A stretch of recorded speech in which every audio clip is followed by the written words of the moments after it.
Do you think that this British identity is now in danger with, with the current state of politics in the country? Yes, I think that applies to all of the Western world. All of the unique cultures of the Western world to be destroyed, not necessarily by peoples that are foreign or different in any way. I mean, that's part of it, certainly, but also by the general trend of globalization. You see that in architecture, where buildings look the same, cars look the same.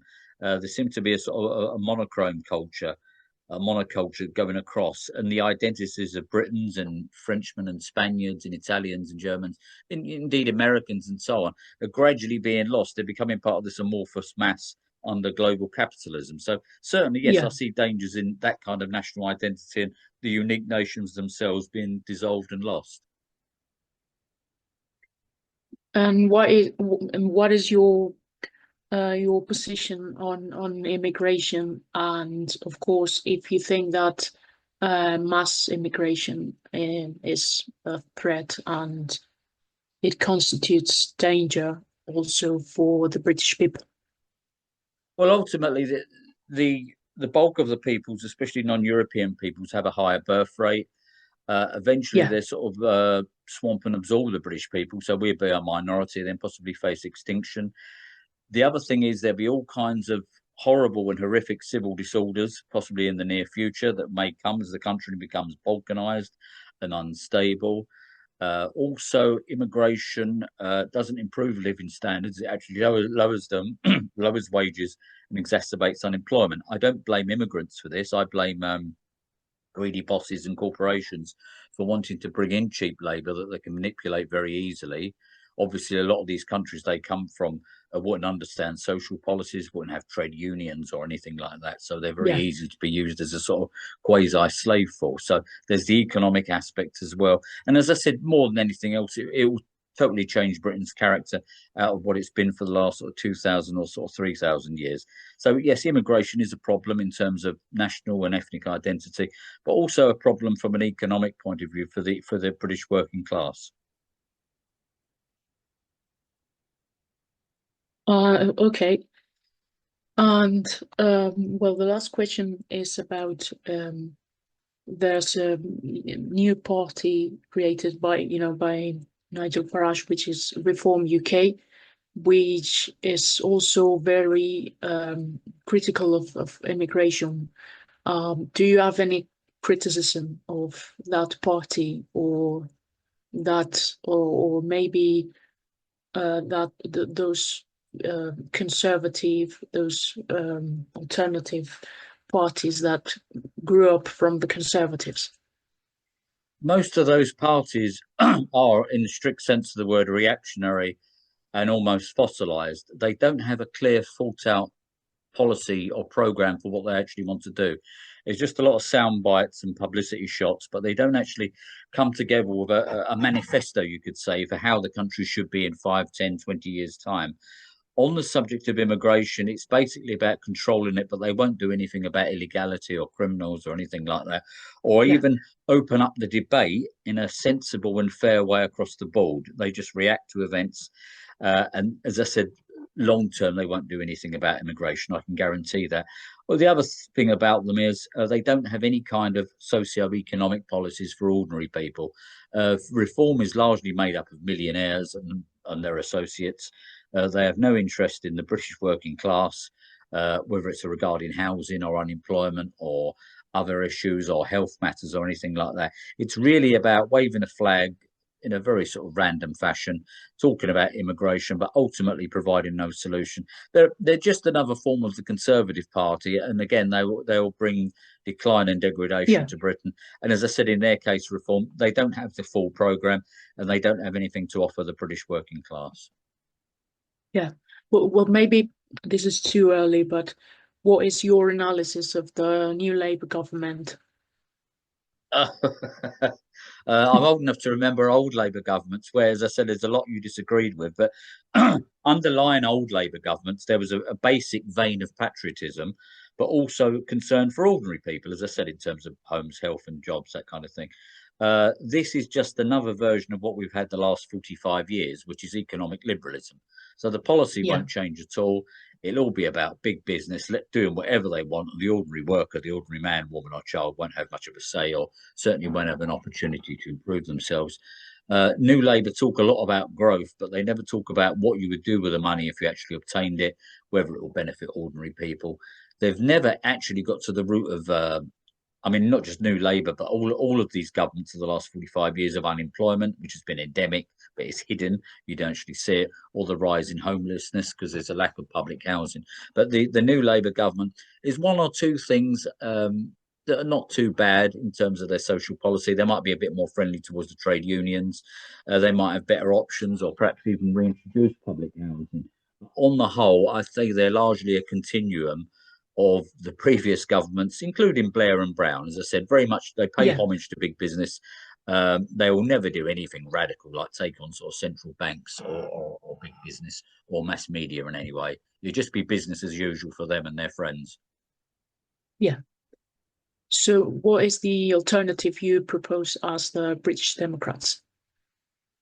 Well, with regards to housing, I think one of the worst things that ever happened was getting rid of public housing, because what it means is that if you can't afford a mortgage, you have to go to a private landlord. If you can't pay the rent, you have to get help from the state anyway.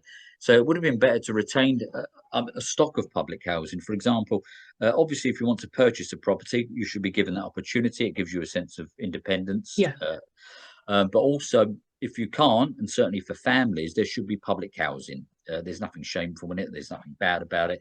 And also, public housing, once it's established and the homes have been built, as this was proved by the 70s, it forms a source of revenue for local authorities, for local councils. So certainly public housing would be one thing. With regards to education, we're a little bit more, shall we say, socially liberal in that obviously you have all the types of schools you have set up now, but we're quite open to the idea of home tutoring, that kind of thing. If people didn't really like the system, or maybe there's a religious reason or some other reason why they didn't like the state schools, they could teach children themselves, obviously subject to checks on a frequent basis, or Yeah. set up your own school even. So I'd certainly encourage that. Um, with regards to local authorities, would make it forbidden for them to borrow money from international banks, because they come up with mad schemes. They borrow hundreds of millions they can never ever pay back, and council taxpayers can never pay back.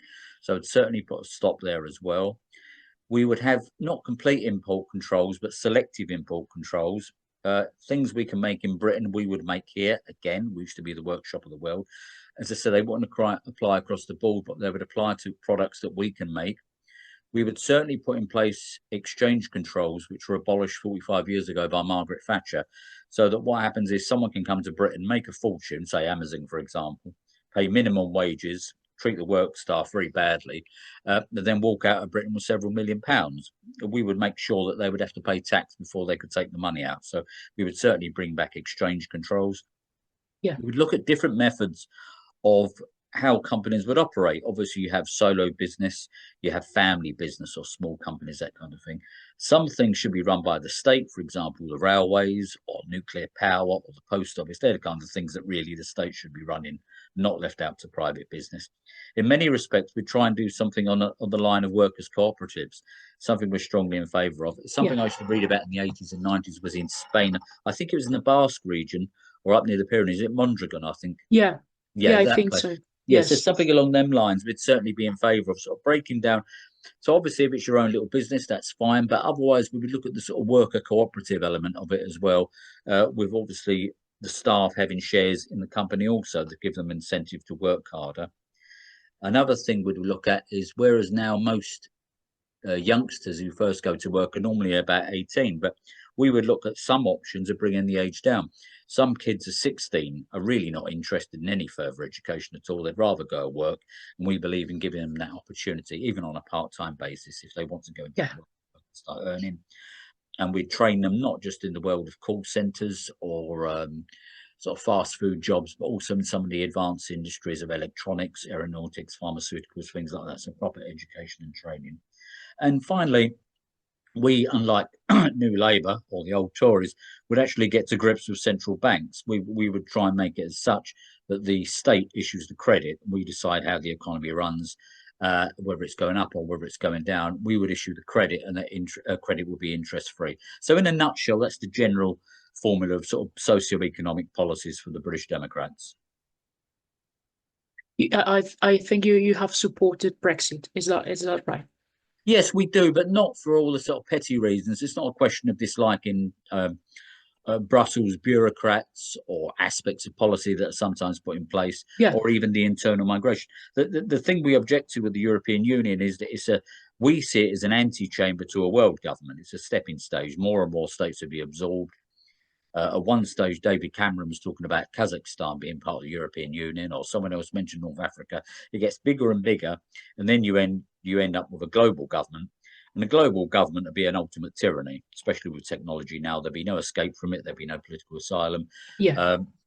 It would be a form of hell on earth. So that is our principal objection to it, in that it's a supranational entity that will ultimately evolve into a world government. Personally, I believe in European cooperation, certainly within the sort of more kindred Western European states. From a military point of view, such as Britain had alliances with France in the last century on 2 occasions. Yeah. In certain factors we can work with dealing with criminals, and also where it benefits us economically as well. So I would have a loose sort of association, a bit like EFTA, something like that. I wouldn't totally shun Europe at all, because obviously they're our neighbours, and they're quite close to us in other respects, and cultural respects also. But the actual European Union itself is a project we disapprove of, purely because it impinges upon national sovereignty. Yeah. I agree. I also support Brexit. I'm very critical of the EU. All right, so that would be all. I don't have anything else to ask. If you want to say anything else. Yes, I'd just like to say thank you very much for this opportunity. It was a pleasure to talk to you.